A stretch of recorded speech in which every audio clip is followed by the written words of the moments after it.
wala akong ibibigay na tulong sa'yo.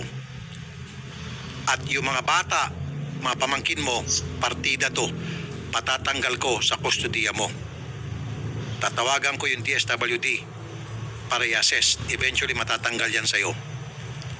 Yung sa anak mo, ipatatanggal ko rin. Dahil gagawa ng assessment ng DSWD, lilitaw na gumagamit ka pa rin at yan ay ibibigay kay Tekla. No? No? No?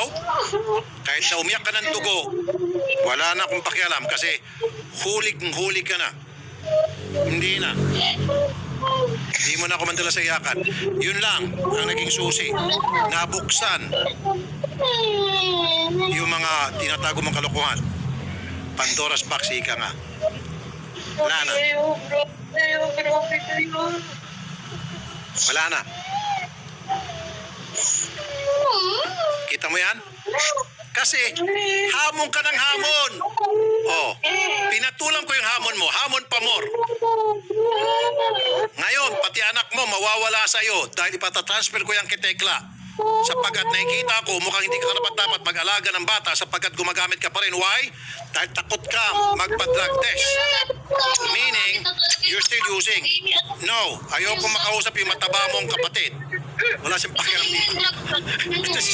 Hindi. Pati yung kapatid mo mamaya, ipapatukhan ko pa yung kapatid mo. Siguro lahat kayo dyan, magkakapatid, sama-sama, nag-good time.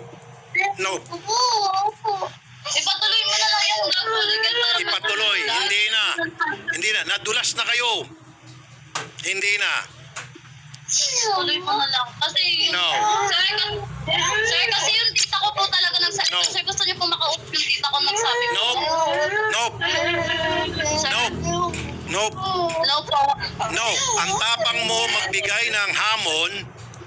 Hamon ka sa nope. Nope. Akala mo hindi ko kasi papatuloy yung hamon. Akala mo kasi hindi ko papatulan yung hamon mo. Kasi nagkarigluhan na kayo. Pinatulan ko. Hindi.